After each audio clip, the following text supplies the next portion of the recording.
What color Welcome the car? to Journey 2020. I'm Charles Morris. Huh? Happy to have you with us on this Monday evening. And it's a very special show, and I'm very appreciative of what's about to take place here at my church, True Vine Baptist Church.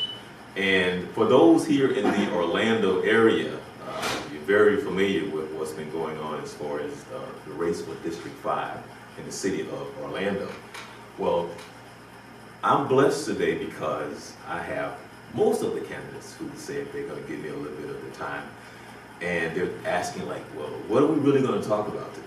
And so I'm asking them to share with me, and I want to know.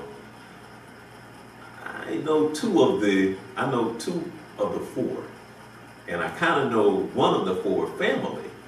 But today I have some questions that specifically that I want to ask, and I have some questions that some friends asked me to ask as well.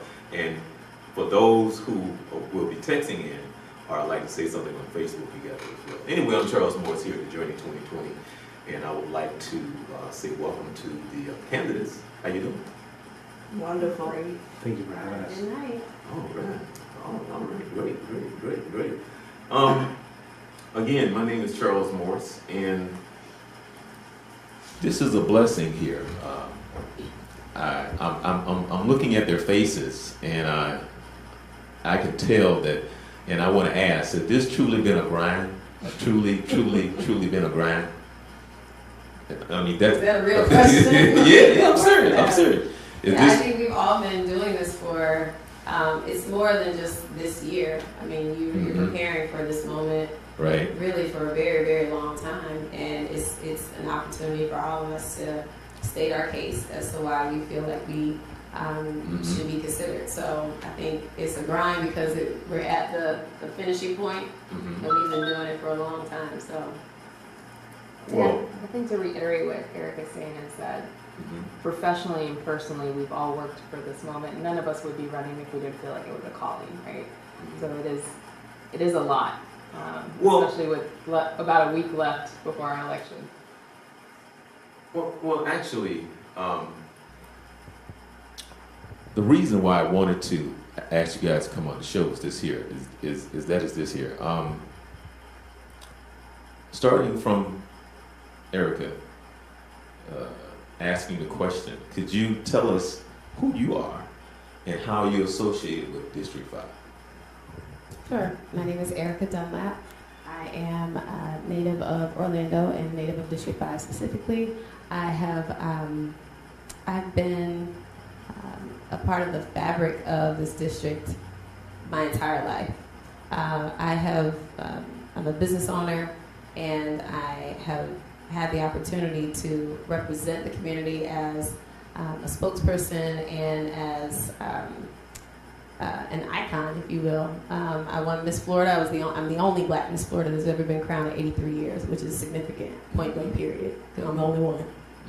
And then I went on to be Miss America, and I think that that's something that people like to poke at, but at the end of the day, I've done this nationally and internationally for a long time, where I made sure that Orlando was given good rapport and good representation in a way that is generally seen as wholesome, and as a spokesperson who can be a good representation of their family, their hometown, the people who've invested in them, who got them to that point. So I'm grateful to have that opportunity. But as a business owner, I've taken all those skills and my degree from UCF, which is in public relations, and I've created a public relations and branding company where I help smaller companies to appear bigger until they get to that point.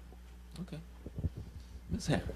I'm Cynthia Harris, and like Ms. Dunlap, I've been in this community in District 5 for 48 years. Okay. Actually 49 years. I grew up here. I've raised my kids here, and now I raise my grandkids here. So I'm deeply rooted into this community. I've seen the changes of how it once was, how it can be. I see the promise in this community of what we can do together, because we have been divided for so long, and it's time for us to get that unity back into the community. I also have a degree at UCF. I also sit on the board Black Advisory Committee for Valencia Community College, And I make sure that I'm grounded into this community where I give back. I've been giving back since I was 9 years old, serving in the soup kitchens. I can remember when Wausau was available. So when people want to talk about history, I remember the history, and I remember how it's torn down and deteriorating. The Carver Theater is no longer in existence. We've seen a lot of faces change in a lot of places. The buildings still remain, but we need to bring that back. We need to bring back our community the way it used to be, where we're not divided, where we know each other again. We don't know our neighbors anymore. We usually walk into our doors and we say hi and goodbye, where you still have communities such as mine and other communities where people still know one another. And we need to make sure that when we're bringing in other people from the outside, that they feel welcome and they're a part of this community, so that we're not divided anymore. So, like I said, a mom, a grandmother, deeply rooted, deeply invested in this community. I've always given back, and I will continue to do so. My name is Sarah Al-Badri, and I am professionally an urban planner. And I moved to Orlando to get my degree in urban planning. And in studying Orlando, or in studying for my degree, I was very deeply rooted into the culture of Orlando, learning about the opportunities and the growth and all of the exciting things that are happening in Orlando, but all of the challenges that are happening as well. I studied at Rollins in Winter Park and saw what was happening with Hannibal Square and the history that was there, and also really some of the unfortunate things that happened to the residents of that community as investors came in, as developers came in. A lot of people were taken advantage of. Living in Orlando, living in District 5, seeing what's happening, especially on the west side of I-4, seeing all the economic development that's happening in the area, and also just being somebody that works within City Hall, works alongside City Hall, has worked with developers, but has also worked with small businesses and residents, worked towards community improvements, and realizing that if you have deep pockets and you show up to City Hall, your voice is heard, you are accommodated well, but if you're a resident with a legitimate concern, there are times where even your elected official is shouting you down and shutting down what you're trying to say. And for me, that's really unacceptable as somebody who comes from a family where my parents fought for us to be here. I'm an immigrant. My dad is from Sudan. My mom is from the Philippines. They brought us here for greater opportunity. And to see other folks not be able to get that because there is this separation of power, to me is unfair and unacceptable. And so that's the reason why I got in this race. Is I have some knowledge and skills and experience to understand how City Hall works and how do we use that for the people. And so that's why I got in this race. Okay. I have a question for you later on that, but you seem to be the baby of the bunch, right? Mr. Ali. Thank you. Jabril Ali, candidate for District 5 City Commissioner, and thanks for having us here tonight, Charles. You asked, who are we? Well, I'm a kid who came from this community. For over 50 years, my family's been deeply rooted in this community. My grandmother moved into her home in Washington Shores in the late 50s and has been there ever since. You may have heard of her. Her name is Mabel Butler. She was the first black female city commissioner, as well as the first ever I know her black very well. county commissioner. So for me, I'm 4 years old, a community kid, seeing her being sworn in by Bill Fredericks, and then moving on to the county commissioner in the early 90s. I was inspired by her to just want to do better or get involved with our community. I went to Rock Lake Elementary School all the way through Jones High School, graduated from there, went to Florida A&M, and I decided then to make sure I invested in my community. As a student who wanted to get a degree in public administration, I sought that degree and earned that from Florida A&M University. While on the Hill, we were fighting the three-tier system, and the Republicans, while on the Hill, passing new innovative legislation and creating the first ever Mr. FAMU spot. And the first ever Mr. FAMU actually came from this community, Mr. Charles Wesley Latimer. So I'm proud that on every level I've tried to contribute to this community. I moved back in about 6 years ago, and I guess you can say I met my sweetheart from Jones High School, my wife Stacy Michelle, who's the daughter of Cat Gordon. And similar to her, Cat Gordon, Stacy, they're full of passion and authenticity. And that only crystallized who I was as an individual. So moved back to the same community that I grew up in Rock Lake, and I went to a community meeting, and the president there stepped down and asked me to step up. Didn't quite know what I could do as a neighborhood leader, but I remember some of the things that were happening in our community, like National Night Out. So we brought that back out. We did the first ever traffic container art in District 5 with the help of Rock Lake and Jones High School students to bring community out. We installed block captains and created a newsletter, a Facebook page, all to facilitate communication within the neighborhood. And through our efforts, we were awarded Neighborhood Watch Group of the Year by the Orlando Police Department. I never really quite wanted to be in politics. I guess my goal was to be a city planner, get involved with government, because I do realize that government can facilitate change. And due to the development that is happening in downtown, kind of having my ears on the ground, being a small business owner who given out scholarships to Jones High School students, being a community activist, helping a variety of different communities like Ola Vista recently in the hurricane to make sure that they had awareness in that community, to champion young black males and mentoring them, providing them opportunities. At every level, I've tried to contribute to the people that are in this community. And so what I'm running on is a philosophy and a platform of making sure that the people who are in District 5, and particularly those who are west of Orange Blossom Trail, there's been significant amount of investment in the downtown area. Significantly, not so much on the west side. So as someone who is understood good leadership, someone who has seen quality, I want to make sure that I represent that same level of quality and precision, and I'm hoping to be the next city commissioner of District 5. Now let me ask you, I'm asking all four of you, when you started this, did you have any idea what you were getting into? Because politics is a different game. It's an I want to stop you right there. Okay. I'm tired of people saying that, and I'll tell you why. Right, okay. Politics is in everything that we do. Right. Whether you are trying to get your child into another class, whether you are trying to appeal to your boss for a raise, it's all about politics. So I want people to stop with this, because what happens is it breeds this dirty monster head of, how do I get the nasty out of politics? And that's what this turns into when it doesn't have to be that way. We're all here trying to help. And so when you say that politics is dirty, then you put that into the atmosphere, right? Or that politics is a different game. I think we have to be really careful about that, because what we're seeing nationally is that politics has turned into a mess. And we can't afford that in our communities. But yes and no. It is what it is. There's nothing new under the sun. Unfortunately, you have somebody in there that's on just a different level, but there's a madness of that, how we perceive politicians to be. Charles, just to clarify, we're talking about a national level. We're talking about federal. We're talking about 45, right? Yeah. Yes. Hashtag 45. Yeah. So we're clear in Facebook. Right. You're not talking about anybody local. Right. We're talking about 45. Right, but that's what I meant. I meant overall, not just local. I'm talking about overall, our perception as a whole in this country, especially where we are now. And so that's what I meant by the grind of it all. And not necessarily that it's a bad thing, but what comes with it.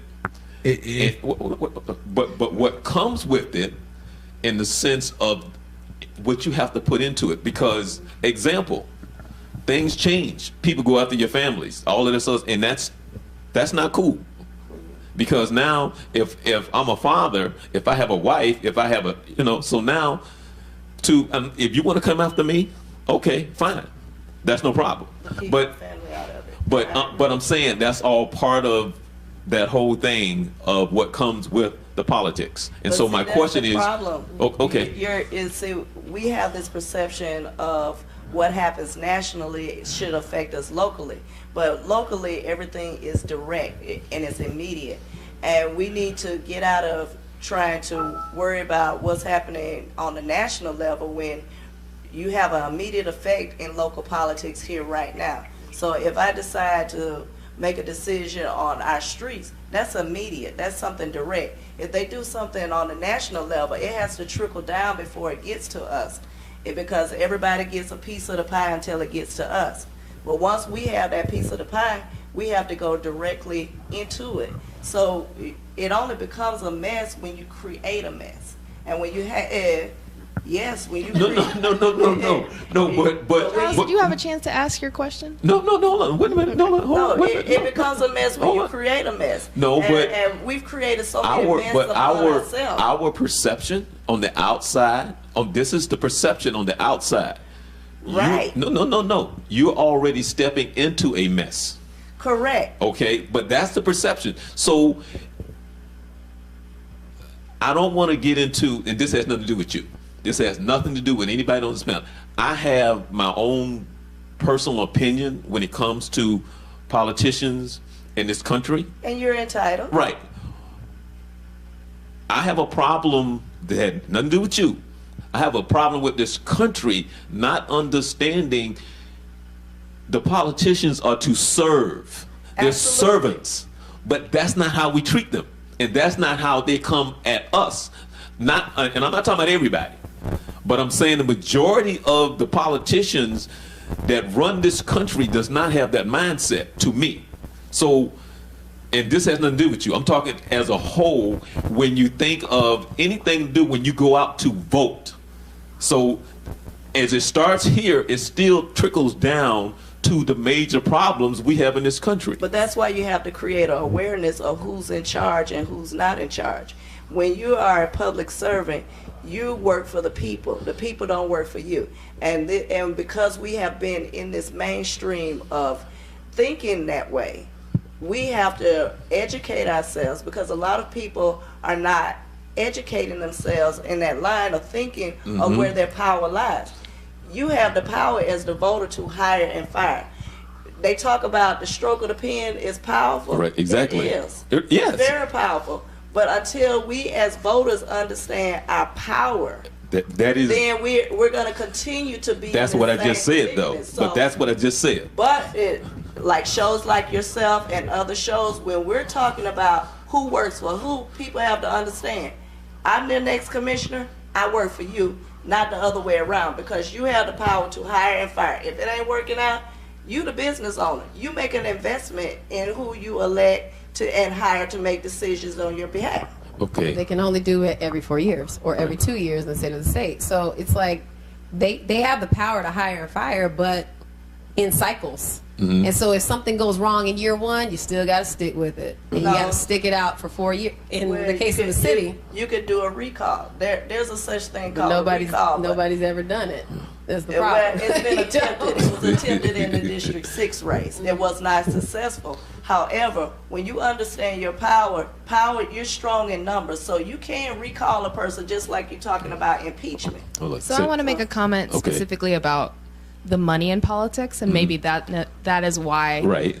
our elected representatives end up selling out. Well, They always talk about how all you have to do is they're- follow the money every time. Just follow the money. I mean, really, anytime anybody makes a decision, you're like, I wonder why. Follow the You're money. right. Follow the money. So all this money that comes into politics, right? When somebody gets elected into office and they're working with all of these projects and developments and investors and yada yada yada, these are folks that end up investing in people's campaigns when they're reelected, right? And so it becomes a really easy call for incumbents, and this is nationwide, local, regional, state, national politics, right? You go to the folks who have the biggest dollar, and then you get to have your message put out into the community, because you get to spend money on advertising, on marketing. Let's go back to this federal level or like a national level. 45 is in office because the media talked about him constantly. That is a reason why he's in office. So if this man earns so much media. I think Erica would like you, right? He just got it. Yeah, well, just he got it didn't just pay for because. it. Yeah. But if you're a politician and you have money in the bank and you're constantly spending money on mailing out stuff to potential voters, you're getting your name out, you're doing events, you're doing this and that, and your face is on it, when people go into the ballot, when they go into the booth to vote, they're only remembering one name, and it doesn't matter if it's good, bad, or ugly. It's the only name they know.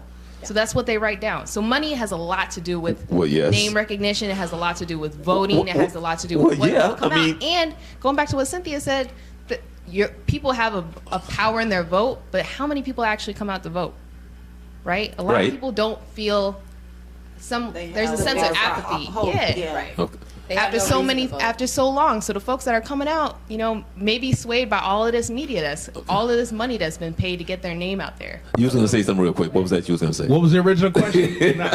Well, I think the original question, you were talking about the grind. And, for me, I got some good advice. And they said basically you're going to go through every emotional state that you possibly can. Just to let you know, guys, last Thursday, just before the debate, I'm in my car like boo-hooing, like, oh my God, I'm just going through so much. My kids are going through things at the school. I got to prepare myself. So there's a lot that goes into a candidate preparing for Right. a race of this magnitude or any other race. And to your guys' point, talking about voter apathy, talking about how organizations get their message out. That's why I've been so focused on making sure that we communicate. I've been the precinct committee person.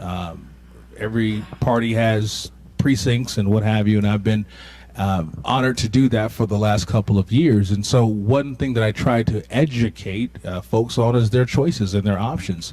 And it's a tough one. You need dollars and you need resources to do it, and you need people who can convey that with integrity, with a sense of compassion, a sense of truth in that. And these are partially the reasons I think you see myself and others running, because the message about the opportunities and the concerns are just not quite reaching us. What are some of the biggest challenges of District 5? I think I'm saying for each one of you, what do you think are some of the biggest? Just give me like one or two. I mean, just give me like one or two. What you think are some of the biggest challenges that you see? Or like for example, is District 5? Is it any different than District 3? Any different than District? Absolutely. There's two people running in their race, and I think that. No. Well, No. Not the race. Sure. I'm telling you, Okay. there's two people running in their race for a reason. Okay. Because their challenges are different than our challenges. Okay. And so when you look at a district like District 3 and you compare it to District 5, you almost can't. It's Okay. almost unfair because our district is so vast and it has so much disadvantage. And it also has so much rich history that has been disadvantaged. Right. Even though the history is rich, it hasn't really had an opportunity to really flourish like it did at one point. So in the 40s and 50s, when Paramore was flourishing, we don't see that as a benefit to our community as it currently stands. Paramore is somewhat flourishing, but it's not flourishing in the way that it was. And when we think about what it was from Division Street over, that was where black people settled. That was where black people were made to settle. And we made such a beautiful, opportunity out of our community. But now, the people who live there, it's not reflective of true progress. It's Right. reflective of progress, but not for the people who've lived there for so long. So, I mean, the issues are so varying, from educational disparagement to our neighborhood centers are well maintained as far as the employees that work there and the people who care and who give to the community centers. But I think that there's definitely some need for enhancements and enhancements to our technology and to so many different facets of how we operate in our neighborhood centers even. Then we look at housing as a whole. I mean, we can't get excited about a little bit of advancement when we look at District 1 and we see all of the opportunities that are happening there and all the money that's being poured into that community. Why is not some of that being a consideration for District 5? We're a food desert almost all the way around. We have to go out of our communities to get nutritious, good foods. We don't have a lot of restaurants. We don't have a lot of basic things that allow for communities to truly thrive. Got a text, and the text is, what are the zip codes in District 5? What are It's like a pop quiz. Are we ready? I think If I'm not mistaken, Okay. There's 4 major zip codes: 32805. I want to say 32811. I could pull out the sheets, but Right, right. I 32811, think Cynthia knows it. 32801, 32801, 3805, 32808, 32811, 32835, and some businesses have 32804 on Colonial. It's And very strange. 328, 328. But to the listener, zip codes don't matter as much because if you have to look at the lines how City of Orlando are drawn up, and I don't want to go too far on a tangent, but the reality is with downtown being gentrified, meaning bringing more Right. folks to the community, and you have a situation where on the west side we don't have the same amount of folks coming to the polls. Long term, you may see District 5 not have the representation. What do you mean representation, Jabril? Well, District 5 and District 6 were designed to represent the black community. So if we continue down the course where downtown becomes more affluent, more residents, potential voters, you just saw how UCF is going to be having 600 units. Well, when grandma is not voting or the people who are not there not voting, the interests of District 5 may change. So again, you might want to check the lines about where, in fact, because you can be on one side of the street on Ivy Lane, which is county, then you can go on the other side and you'll be in the city. So it's not so much zip code, but more or less neighborhoods might be a better way of describing it. What's the population in that? What's the population? It's about 46,000. It could be closer to 50 at this point. The census it's- happens every 10 years, so. Right, yeah, you have a census that comes out every 10 years. So in 2020, that you'll have a new census that comes out. And based on the census, you can put on the ballot to have redistricting. That's what we did in 2010. And 2012 is when the final redistricting lines were done. That's one of the things that Congresswoman Brown, she was upset about because the way her Right. district was, it was kind of like a snake. And then they redrawed it in 2012 so that it reflected other populations. Right. And the bad part about it is when you're doing these census and you're counting in convicted felons, but you're not allowing them to vote. Right. So, you know, it's always a negative side to it. It sounds good when you say it real fast. It's like putting a fresh coat of paint on a wood shack house. It's still crumbling on the inside. It looks pretty on the outside. So with that being said, you're redistricting the lines to gerrymander pretty much for a particular candidate. I've been to a couple of the meetings, and the question always comes up, and it's a legit question, and I know all of you have answered it 1,000 times about the policing and the crime and how do you what's the idea of how to combat that, the relationship with the police department, the whole attitude of what's going on around the country now when it comes to policing. Do you think it's difficult to have that relationship with the police department? Absolutely not. I'm a strong advocate for community policing. I say it over and over again. Well, that part, I think that we all know that community policing is very important. That's one of the problems because we don't have it, and that's what I'm saying. Because we don't have it was one of the main reasons we have a lot of the problems. And I'm saying is that because of the attitudes of how District 5 is seen, that whole thing of driving while black. It's not the attitude of how District 5 is seen. It's how the attitude of people on a national scale. Because you see things of police brutality, it may not necessarily have happened today in your community. You see it on a national scale and emotions get heightened. If we learn to have community policing, it worked in the 40s, it worked in the 30s. We all know in our own community, we know who the neighborhood crackhead is. We know who the neighborhood thief is. We know who these people are. But we're afraid of retaliation by the police officers if we report it. So we have to build better relationships with the police through community policing. I need to know that Officer Smith is working the 7 to 11 shift and I can reach out and touch him. But Officer Smith needs to know that when something is going on, he needs to make me in the community aware of it so that I can feel safe and protected. It works both ways. So we need to make sure that we bridge the gap, but we also gotta, just like in politics with our elected officials, we gotta make sure that we hold our chief of police accountable. We have to make sure that we have our sheriffs accountable, so that when they're in those tiers, they can make sure that the people underneath them are really protecting and serving us, versus going out there harassing us, profiling us, and doing God knows what to us. And if you see something, say something, but they don't say anything. And this is why we've also been so proactive in saying body cams, because we got to have something accountable. Because if we have a witness to something and they're not saying anything, or they dismiss our witness, just like they do in city commission and county politics, then what's the point of saying something if we're going to be dismissive at the end of the day? Okay. Go ahead.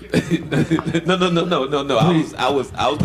Pretty please. I'm like a kid in fifth grade. 4 years ago, the Orlando Police Department did a study with USF, and they looked at body cameras for the Orlando Police Department. Long story short, the officers who had the body cams performed better. For 4 years, the Orlando Police Department has dragged their feet in making sure that the officers are compliant to this issue. I would ask the folks who has been championing, who has been fighting, who has been talking about this issue. Now, first and foremost, a body camera doesn't stop an officer from doing whatever they choose to do. That's what I was going to say. No, yeah, First yeah, point. right. Second point is that in order for us to hold folks accountable, we're going to need policy to do that. And so what I am proposing is giving more statutory authority to the Citizens Review Board, who, by the way, represent out of the 8 members, half of those members are African American. So we do have black folks. But do they live in our area? Exactly, that's my So point. it doesn't matter if they don't The live in our area. I haven't vetted them individually. They seem to be, but here they have no teeth to be able, even if they decide this officer has done something wrong, all they can do is make a recommendation to the community, and at that point, it gets exonerated. Well, that's what I started to say when I started to say something. That was that even when you have the video and you looking at it, and it's like the video doesn't exist. So it's like, okay, they have body cams and there's the video, but in a lot of cases, it's like, okay, I can see, I have common sense, Well, here's the deal. but so I'm trying to figure out, like, Here's the deal. okay, Law enforcement has policies and procedures in place. However, they make up their rules along the way. And this is what has been going on for a long time. Even with city ordinance and county ordinance, in the city of Orlando, they make up rules as they go along, even though they have those policies and procedures written in place. We're not being proactive in making sure that they follow those rules. You have a use of force matrix in law enforcement.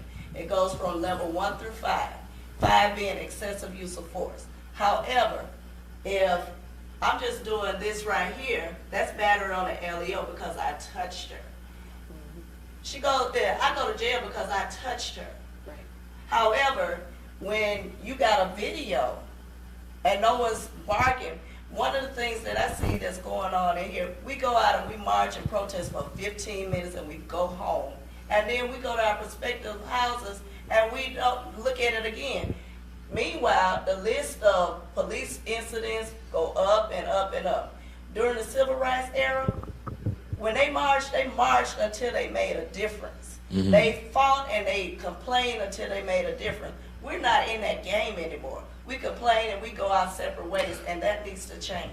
and my question is, how do you go about that change? Because everything you just said is absolutely correct. So how do you get these people? I mean, it's kind of like getting young people to understand their history because they don't have a clue. And that's the point. We're not learning history anymore. They don't know who they are. We're not learning history. Most people, when they learn history, especially African American history, they only know Malcolm X and Martin Luther King. Right. And they don't even reach beyond that because it's not mandatory that they go out and learn their history. However, it takes people like us to go out there and say, well, do you know who Madam C.J. Walker is? Do you know who Cab Calloway is? Do you know who Jack Johnson is? We have to make sure that we instill history back into our community, because this is why we have gentrification. They're destroying our history. Well, do we know who George Barker is? Do we know who Sylvester Hawkins is? Do we know who Hankins? Do we know, like, the people from our community? I mean, it's good, of course, to know Black history on a national level, right, and people who have impacted Black history and Caribbean history and all over. But we have to think about, as far as Orlando is concerned, our history is being wiped away right in front of us every single day. Like, God bless, and I'm grateful that we have a memorial history plaza for Tinkerfield, but why is there no Tinkerfield? Now we just have a building that was what Tinkerfield was, and we can tell the stories. And I see that as a, How do you think we lost that battle? How do you think we lost that, Tinkerfield? Well, we didn't have anybody to stand up for it. That's how we lost it. I voiced my opinion. I was at all the council meetings, but it falls on deaf ears. And this is why you have the power to hire and fire who's in charge of being that voice. You're not at the will of the people. You need to be fired. It's time for someone else that's going to be willing to stand up and say, no, this is wrong. We haven't had that in a long time. It's time to change that.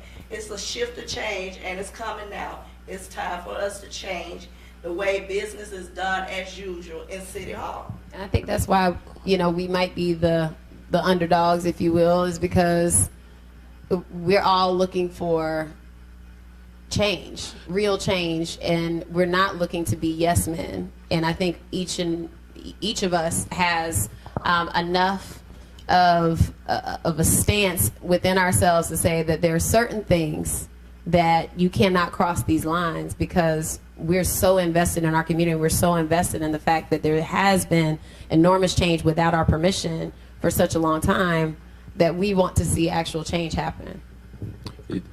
For me, I don't know. For Tinkerfield, so I think I'm going to pull a Stuart Moore on Jabril right now. When he asked, like, what thing about Regina Hill do you appreciate that she's done in her tenure? And one of the community meetings that I attended was Commissioner Hill's meeting regarding Tinkerfield about 3 years ago, when they first presented this vision regarding the plaza, and emotions were very high, obviously, in the room. The decision had already been made to demolish Tinkerfield, and it was a deterioration over years, over decades of Tinkerfield, of folks who weren't standing up for it, right? From the commissioner before Regina, from the commissioner before her, right? So it's just years and years of deterioration and folks who aren't understanding what their power is. How are tourism tax development dollars being used to improve the Citrus Bowl? And Tinkerfield sits right behind it and doesn't get the same kind of attention, right? It's understanding how city government works. It's understanding where all these dollars are going. It's understanding how investment comes in. It's understanding you have a voice as a commissioner that's equal to everyone else, including the mayor, and you need to start standing up for stuff like that.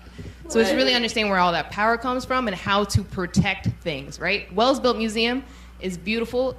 Senator Geraldine Thompson has done a wonderful job with that. Dr. Wells-Built House sits next to that museum and has sat needing renovation and rehab for a very long time, and she's worked to find those dollars for that. But where is everybody else in this effort? How do you find more money for that? Why is it still sitting like that? We should go to a private investor who is willing to preserve that history. That's what I would say, and that's what I would like to do. And that's what happened with Tinkerfield. That's what tried that when Daisy Lynham was the commissioner. Ricky Weeks and I, we went to Daisy Lynham when she was the commissioner, and Ricky Weeks was willing to buy it. He has the Black Monarchs every summer. He was bringing it in there. We got out there, we tore those rotten wood boards down, and we repainted everything. And he asked to buy it, and the city didn't want to do it because they had another vision for it. Right, exactly. So you had private investors that wanted to make sure that Tinkerfield was preserved, because the Black Monarchs, the original Black Monarchs, did play in there. And he brought the Black Monarchs back, where he brought college kids in the summertime to have a camp and play ball. So these things were already in place, but again, when you're falling on deaf ears, we continue with the gentrification. how do you deal with everything that you just said, and knowing that we really don't understand, or we stay at home, or we say, well, what difference is it gonna make? Everybody's the same. Everybody just want to be in it for themselves, and I know you run into that. All the time. When we were fighting the shelter on Old Winter Garden Road, those was the same stories I heard over and over again.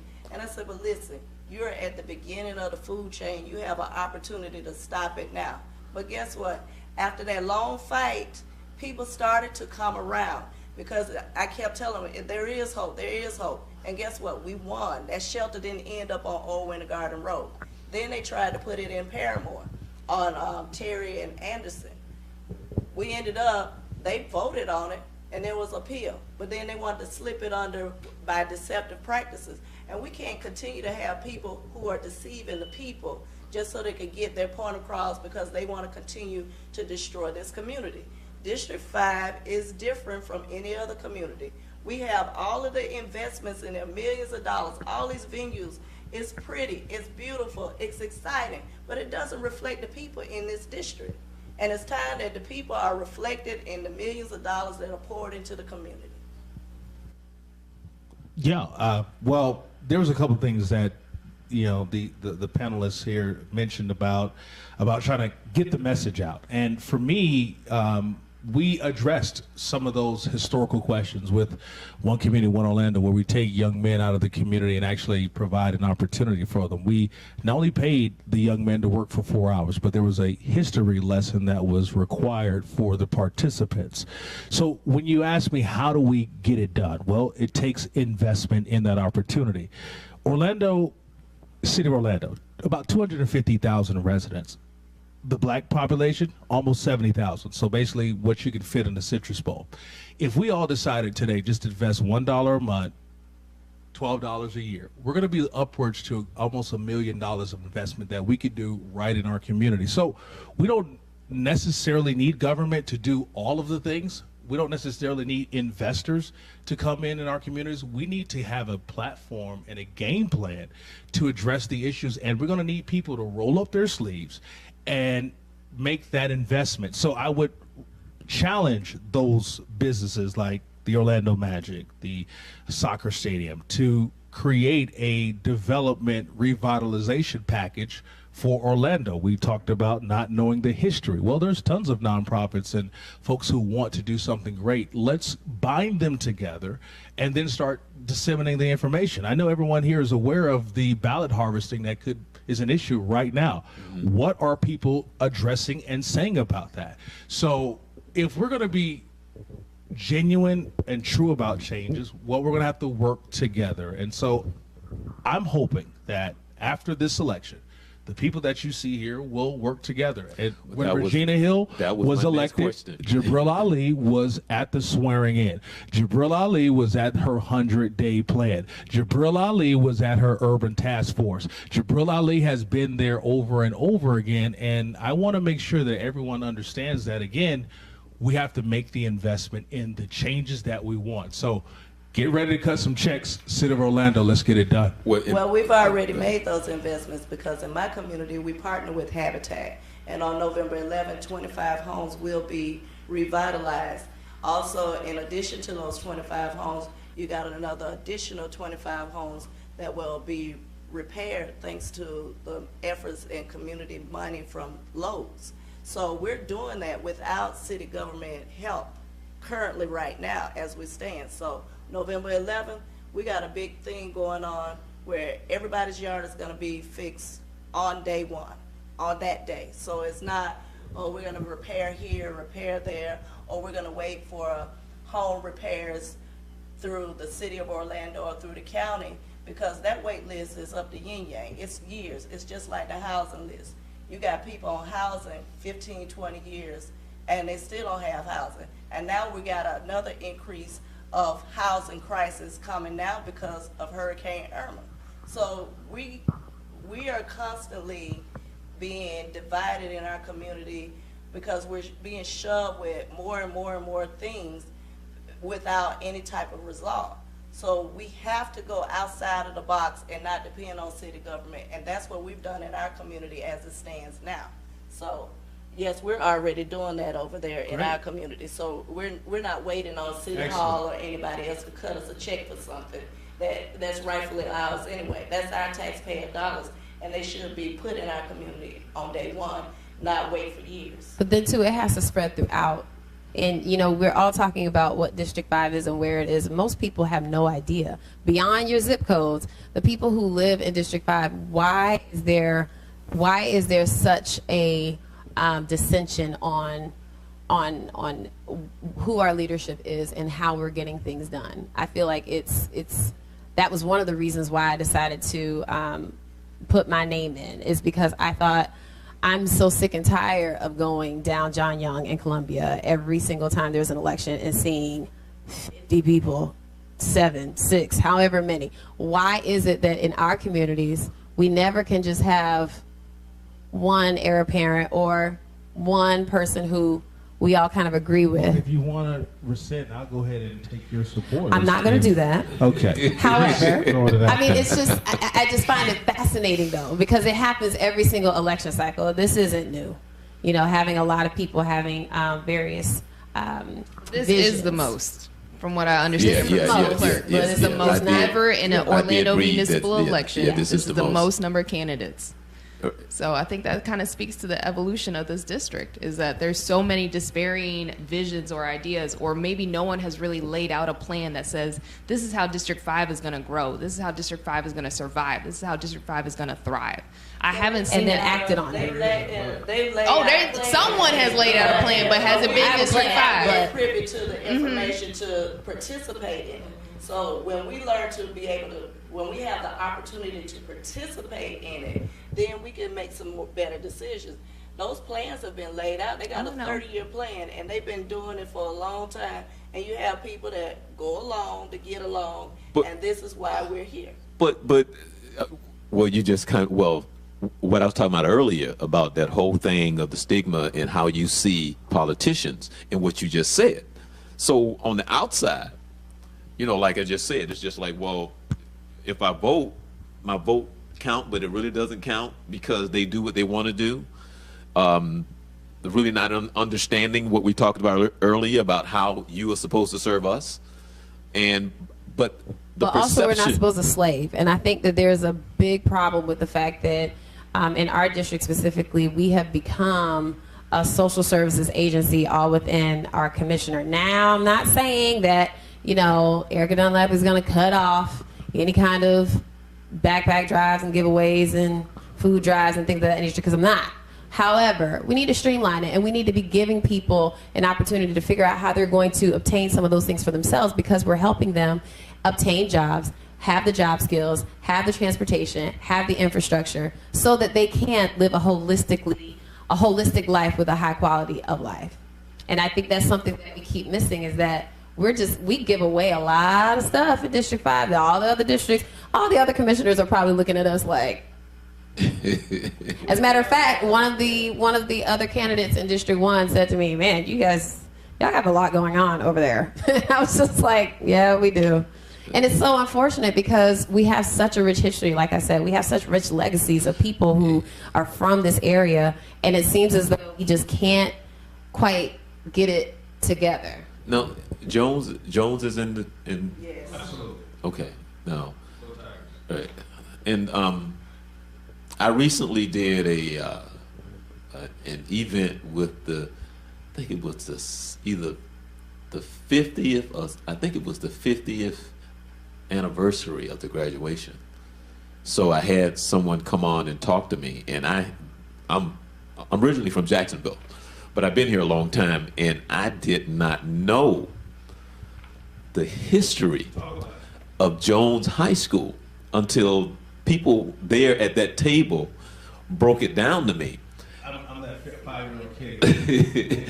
But just the history of Jones High School itself is that I'm working on, maybe y'all can help me, I'm trying to do a documentary because of the history of that school and just that whole area. It's just, it's mind-boggling. Well, you flip back the pages.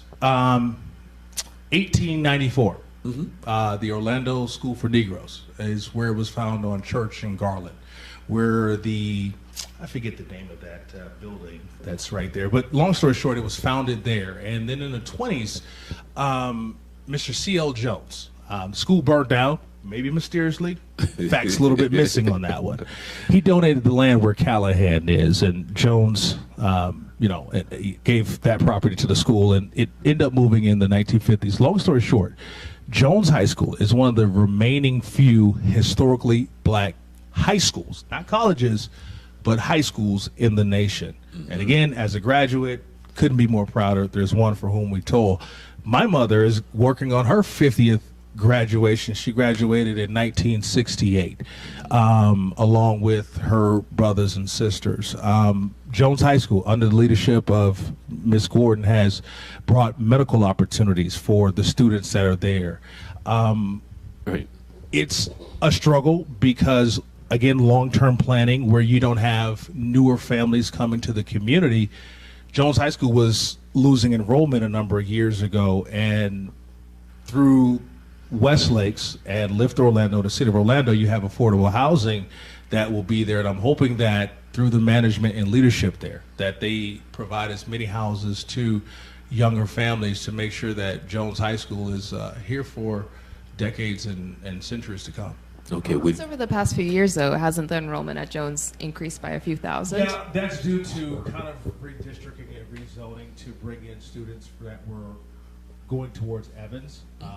So, yeah, but listen, Jones High School, great football team. We're going to district, and I'm so proud to come from that community. They redistricted last year, so now all of the schools, including the one in my community, Ivy Lane Elementary, are now community schools. So the kids can now walk to school versus catching a bus. The kids in my community used to go all the way to Windermere. That meant they passed 9 schools to get to their school. So it makes it difficult for a single mother who has a lack of transportation to get to their child if their child is ill. Because if I got to pass 9 schools to get to the school on a school bus, and I got to catch that rotten transportation that we have here, by the time I get on that bus to get to my kid, school is out. They might as well get back on the bus and come on home, sick and all. Oh, well, we only have a few minutes left, and so I want to ask, would it be difficult to work together? No. No? No? With this group, I think you're seeing, just even in this conversation here, this is not a debate. Right. This was a conversation. Right, yeah. And I respect that about each one of these candidates. And we each bring something different to the table that I think voters will see that and vote for the person that they feel the most connected to, that they feel will bring the greatest sense of leadership to this seat. I think with this group, yes, you will see folks that will continue to be engaged, will continue to want to be engaged, will continue to seek out a seat at the table. And make sure that they have a seat at the table. In my case, if I'm elected commissioner, my hope is to be able to engage each one of these people and actually get them somewhere, get them an opportunity that is going to be fruitful not only for themselves, because they've worked extremely hard in the community, and it's hard to step up and to be in this position as a candidate, even just to go through the process to get qualified. So I feel strongly that every one of us has we all have something different about us. We all have something that is pertinent to our own particular interests, but I would like to make sure that everybody else has an opportunity to really expound upon what they said that they wanted to do as a candidate, because that's what this is all about. It's not about the division. It's about making sure that people have the platform and the opportunity to thrive and to make sure the community's thriving. I don't think that it makes any sense for us to fight against each other. We're not enemies. We didn't get in this race to become enemies. I think, as we all said, we all have individual things that we perceive that we would like to see in the community. But we also have common goals. And at the end of the day, we all live here. We're neighbors. I hope we're all friends. And, we're going to continue to do what we do, whether we're in the seat or not. So, like I said, I'll take all of them with me when I win. Well, having said that, Okay. and I'll extend this to this to all the candidates here, to your audience. If by whatever chance the Ali campaign doesn't quite achieve its goals for whatever reason, I will make the solemn gesture to each one of these individuals that are sitting here today that I would back them, just like I've tried to back the current incumbent. Not only that, I will step further, but be willing to tell the community that I would support them openly. So I want to provide that to each one of you ladies. And You gonna give us some money too? I got some signs and some wires you could potentially use. Okay. But I wanted to let the ladies know that is available. Okay. Thank you. I think that's what we all should do because, and I'll just be quite candid. The fact that the four of us are the ones that are sitting here, and we pretty much been consistent. We're kind of like the Four Musketeers. All right. We see each other all the time at meetings, at interviews, at all sorts of stuff. And so at the end of the day, I feel that the consistency of the cream is what rises to the top, and the consistency of this group surely lends to the fact that we have a long way to go, and we have a long way to go together. And I think that we could really establish something great in District 5 in collaboration. Okay. All right. Starting with you. Look, this camera right here is on you. Tell us why we should vote for you. You got 3 minutes. I'm not going to take that long. Okay. Because I don't need that long. People who have met me know me. And I'll tell you why. I don't feel like if you have that much to say, you're not really about it. Like, you need to have a short bio in this life. Oprah Winfrey, you know what that bio is. And at the end of the day, I would like to ask for your consideration for your vote because I'm a believer in diversity and equity and inclusion. I want to make sure that people have the opportunity to be great, and to be great based on their own personal investment in their communities, their own personal service, their own personal scholarship, and understanding of how government can work for you. I want to make sure the city services are brought to residents in such a way that it's efficient and that people are able to get what they need, as well as have some vision for what they want. So I ask you for your consideration. We have 8 days to go. I'm excited. We're all revved up. We're all ready for it to be done. And we would love for this to not result in a runoff. However, if it does, as Mr. Ali stated so eloquently, we will all support one another because we believe in the one mission I of didn't hear making sure Cynthia that. Harris say that, though, so I want to make sure we get her What? on record. I don't know if I said it either. I don't know. So Sarah's in with we'll us. pass that. But we all want to make sure that District 5 has what it needs to have as opposed to what it's just being thrown. Well, as I said before, Mr. Ali, I said when I win, I will bring you along with me. We're all in this together. I mean, that's been the theme of my campaign the entire time. We are all in this together. It's not about me, it's about us. It's about what we can do together. We can bring jobs into this community. Being in this seat is an investment. I'm asking you to invest in me. I've invested into this community for many years. I will continue to invest because I believe in the investment that I'm making in this community. I believe in that. I've been a business owner. I've been an advocate for the people. Like I said, I'm a mom and a grandmother. I want us all to come up together. It's not about one of us, it's about all of us. We have to thrive together. Community development, if we can't have community development, we can't have economic development. They go hand in hand. We need to make sure that our community is developed in the way that we vision together, not when you have one person sitting at the top of the food chain and they're giving out their vision, or they're giving out the vision of somebody that made a vision for us 30 years ago. So I'm asking for your vote on November 7th.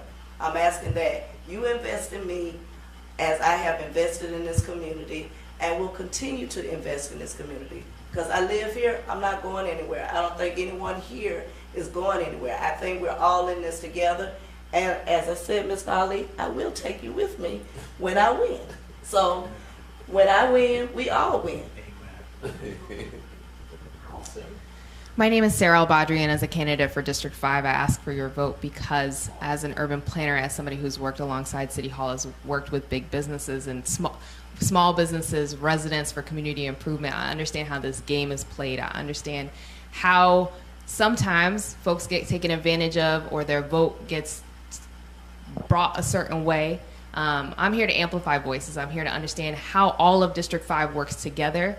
As Orlando rises, so should District 5. The investments that come into District 5, the growth that comes into District 5, the money that comes into District 5 should be spread throughout our district, throughout Orlando. We really need to understand where the challenges are and where the opportunity is, and how do we bring that up together. I have knowledge, skills, and experience to bring to this table, and I really believe that we can do this together, determine our future together, and not necessarily these 30-year plans. Yes, they are out there. Charles, I know you were trying to bring that up earlier in terms of voter apathy. If there's already plans for us, if there's already plans here, how do we fight against that? Well, it's about understanding how those plans are created. It's about understanding who controls those plans. It's understanding how they come to fruition. And then deciding for us, is that a good fit?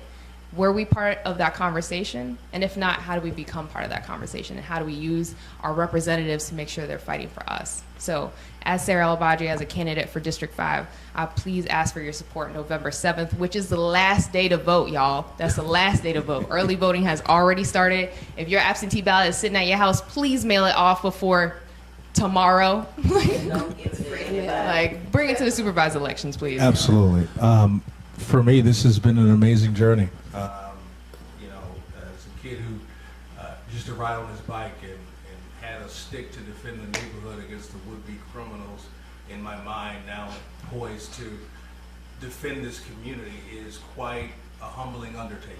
And I have been able to learn a lot about this community, not only from legacy of leadership by carrying my own brand of leadership. And day one, I have a game plan to make sure that each and every community, because every community is its own specific entity, if you will. And so I have a game plan for those communities that are out there. So I need your help, District 5. I can't do it alone, nor any other candidate. And I have tried to do my best to explain the issues with clarity. I've tried to show the results of the effort made in our community and a vision moving forward. And so having said that, I plan to leave everything I can in this community for the next 8 days and beyond, wherever that may take me. Because, you know, although Ms. Harris believes that she is ready and leadership, my kids are wanting me to win this November 7th. I've tried to promise them that. So, you know, having said that, I'm preparing for 2 victories. One in November, and my wife is expecting our next child, and so I'm very excited. Congratulations! For that as well. So these are good times for the Ollies, and I believe an even better time of opportunity for our community to start revitalizing and rebirthing some visions that are available for us. And so go to our website, www.ollieffordistrict5.com. Visit or give us a call, 407-205-9409. We are available. Phone lines are open. Let's get to work. Pull your sleeves up. What time do those phone lines close? People all the time, from basically from 6 a.m. to 3 a.m. Anytime between that, call 911. Okay. Starting with you, Erica. We in church, so you gotta close 3 times? No. The last question for each one of them. Tell me something that you admire about them. Oh, that's easy. Give me something that you admire about each one of them. Okay. I really admire that Cynthia is such a freedom fighter. Like, she's very much, as a matter of fact, I met your grandson at church yesterday, and he was like, do you know my grandma? But it's important that we have people in our communities who really understand the fabric of the community, right? And so we have to have people who can speak to that and who can do it in a way because they've really been there through various steps. So I very much admire that in her. Sarah is obviously a very smart young woman and very ambitious, and I think it's important to note that even coming into the community just a few years ago, regardless of that, she has really taken all the steps necessary to make sure that she's focused on how can we improve this community, how can we allow her life experiences to kind of guide the direction of where this community can go.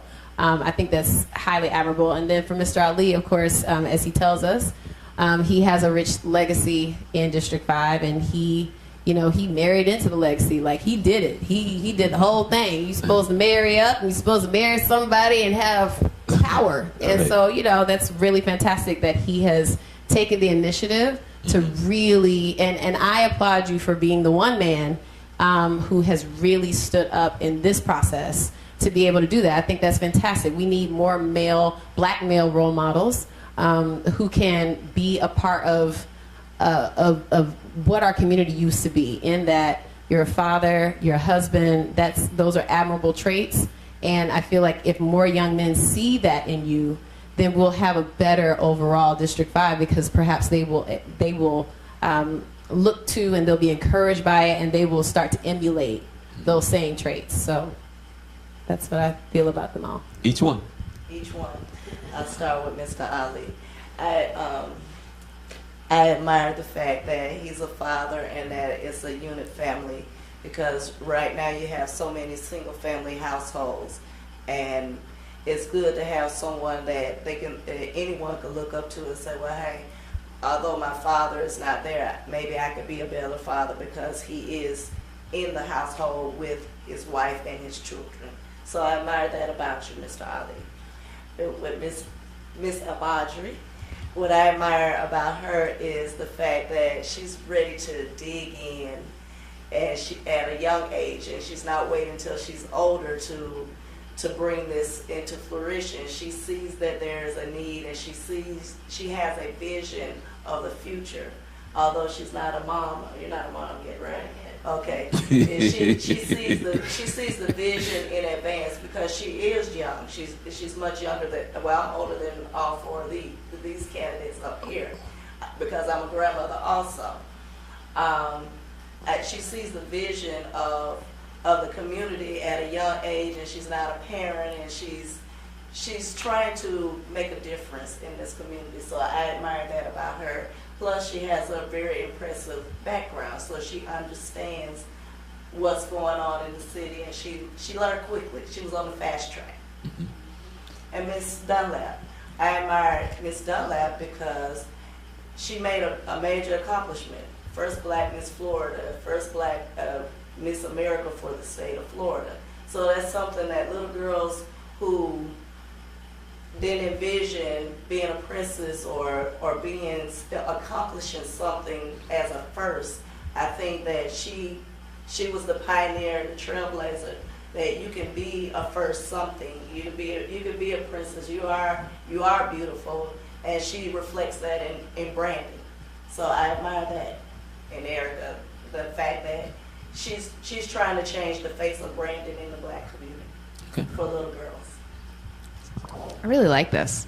Should have done this. This is like the This is circle how we should should've start all always the debates. This is how we should start or end all the debates. Then we should have been just done. There's like a 2018 debate commission. Are y'all watching? This is okay. So I'm gonna start with Erica Dunlap. And so in the last debate, you said something that really resonated with me, in that you won a game that wasn't designed for you to win. We've reiterated this over and over again, but as the only Black Miss Florida, as I think the seventh Black Miss America, those are such amazing accomplishments, and you've come back to the community and you want to reinvest into the community, and I think that's incredible. Also, as a person who really needs to work on my public speaking skills, every time you speak, I'm like, how do I do that? Teach me that. You can all teach each other something. Yes. Cynthia, I see Cynthia regularly fighting city council. She probably has spoken more at city council than any one of us. And I go to city council meetings regularly, and Cynthia is always passionate and well informed and engaged and understands what the residents who are being directly affected are experiencing. And she brings that to city council, and she's really a megaphone for the greatest challenges in the community. So she brings to light a lot of issues that a lot of folks don't know about. And for Mr. Ali, this man is fully invested, right? He grew up here. He also came back to the community. He's raising his family here. He's growing his family here. He wants to be a leader in this community, and he already has proven that through his neighborhood and through other organizations. And so with all of that, I'm just really impressed and so honored to be part of this race with all of the candidates. Wow, that last debate, Miss Betty couldn't make it, but even her, she is somebody I admire so much. And so it is such an honor to be in this campaign and in this race and in this time in Orlando's history. Well, being in the house of the Lord, I would always say God gave me an ability to try to find the best qualities even in the worst situations. That's not the case where we have a worse situation, but I want to just make that clear. So if we could just go down the line, as someone who's kind of a nerd of sorts, a geek of political science, I've also very much appreciated Sarah's in-depth analysis of the situation, her ability to connect dots in our community where leadership is lacking, and for her to represent, I believe, the future of Orlando, which is multicultural, which is diverse, which is people who smart, who get it. And I wish you nothing but the best of success. It's been fun, and I look forward to working with you in any capacity. Going down the line, I got to meet Ms. Harris 4 years ago and got to see her resolve then as president of my neighborhood. It was herself, Warren Lyman, and Commissioner Hill asking questions about her vision for District 5. And I knew then that she was someone who had grit, someone who had integrity, someone who understood the challenges of our community. And I've always extended my hand to her and learned a lot about her tenacity to deliver results in our community. So thank you for that, Ms. Harris. Erica Dunlap, what else can you say? She has represented this community, but I think one thing that people forget about is the business savvy behind her. If you really kind of peel back the layers of Ms. Dunlap and talk about what she could potentially do for our community by representing and branding District 5 in a way that could be compelling for investors, it's pretty, dare I say, kind of sexy or very appealing approach to leadership, and I can definitely respect her business skills and her family's legacy of contributing into this community. Often that's forgotten about and not known. I know her mother very well. She's been a leader in this community for many years and has brought in a lot of victories to District 5 that people don't know about. There's so many people in our community who people just don't know, and their stories are not quite told. They get a little blurb here and a little kind of excerpt there, but those are the people I think each one of us are trying to make sure we provide power to.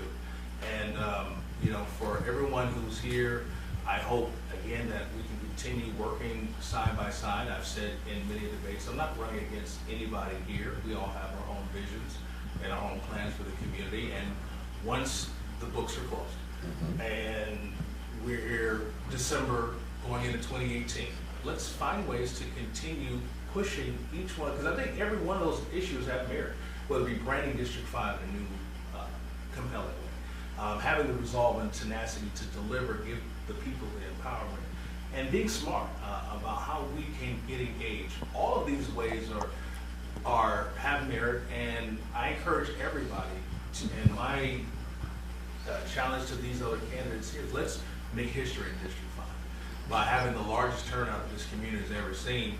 And I don't know if anyone else will speak to that, but you can call 321-236-8125 once you to anybody who's in District 5.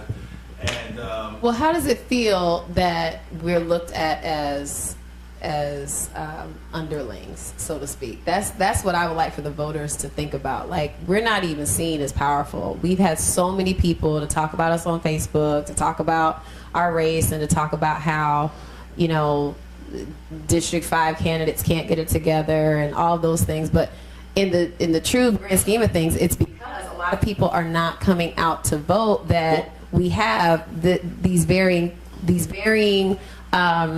degrees of people, these very different people, right? So I think if I were just a voter and not a candidate, I would say, you know what, I don't like that people don't think that my area is good enough to get enough attention or to just have one resolve. I'm going to make a difference, and I'm going to make sure that I vote, and anybody else that I know that can vote will do it too. But anybody watching this would have to be impressed, because it's almost like you guys are sisters and brothers. You know, I mean, I'm saying how you seem to get along and how you complement each other. So Can we go the other way? I'm just joking. Like, go the other way. What I don't like about... No, just kidding. No. Yeah, if we have a big turnout, that'd be so Right. great. It would be so fantastic to like literally wake up Right. on the 7th, and all of a sudden you go past all the polling precincts and they're full. And just and Wow. know that you were the ones that made that happen. Right. So Why not? What's it gonna take out of your day? You voted for the president. You see how that worked out. So why don't you vote for people that you can actually touch and talk to and see, and we're willing to allow you to talk to us, and we're willing probably to let you look through our emails. 'Cause we don't have any. would you? Last question is. I speak for myself. Last You're question. right. We are closing would- 3 times. No. Last question. Would you do this again if you didn't win? Would you go do this again if you didn't win? If I didn't, let me tell you this. No. Yes or no? Yes or no? Yes. Really quickly, absolutely, without Okay. a doubt. Okay. Yes without or a no? doubt. It depends on when, really. Okay. This is my second run. Okay. I'm not going anywhere. Okay. I don't know. I'm gonna be honest about it. Like, I'm 35. I want to have a baby. Like, I'm getting up there. So like, I got stuff I want to do with my life. Not to say that I won't, but you know, it just depends on how crazy it gets. To be honest with you, because I'm a very settled person.